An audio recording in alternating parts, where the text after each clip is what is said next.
Dan wasan ƙungiyar ƙwallon ƙafa ta Juventus mai suna Dusan Vlahovic, Manchester United tun ta fara tattauna da shi domin ɗaukar ɗan wasan.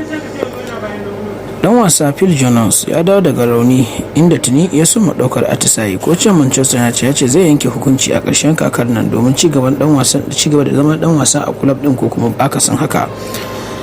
To, tuni dai likitoci suka bayyana cewa ɗan wasa Cristiano Ronaldo ya samu rauni a gaɓoɓinsa, inda dan wasan ake ganin ba zai samu damar buga wasanni da ƙungiyar ƙwallon ƙafa ta Al Nassr za ta buga ba a zuwa gaba.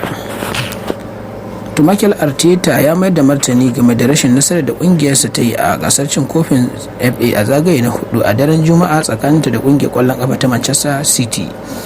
Arteta ya shaida ITV cewa sun ji takaicin rashin nasarar da suka yi, amma ya ce Arsenal ce ƙungiya da ta fi cancanta da ta samu nasara a wasan. An kammala ciniki tsakanin Leeds United da kuma ƙungiyar ƙwallon ƙafa ta Juventus akan aron dan wasa Weston McKennie mai shekaru 24 daga Juventus a matsayin na aro har zuwa ƙarshen kakar wasa ta bana, inda kuma akwai zaɓin siyan dan wasan idan dan wasan ya taka rawar gani, kuma ita ƙungiyar ƙwallon ƙafa ta Leeds United ta ga dan wasan yayi mata akan euro miliyan 35.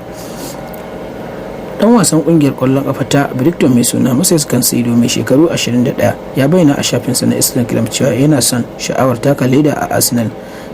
Tuni Arsenal za su dawo da ingantaccen tayi domin amincewar Brighton din ta sakar mata dan wasa mai suna Moses Caicedo.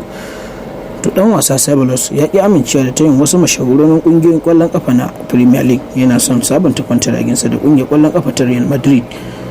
Dan wasan kungiyar kwallon kafa ta Manchester United mai suna Amad Diallo, wanda ke zaman aro a kungiyar Sunderland, ya lashe gwarzon matashin dan wasa, inda Manchester United ta tai dan wasan murna kuma ta ce dan wasan ya ci gaba da kokari domin idan ya dawo Manchester United ya samu gurbin da zai dinga buga mata wasa.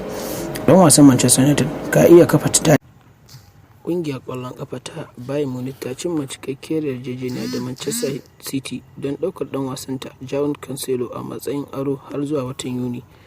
Za a yi gwajin lafiyarsa nan kusa. Akwai zaɓin siya da aka haɗa cikin yarjejeniyar kuma ya kai euro miliyan 70 idan hakan ta kasance.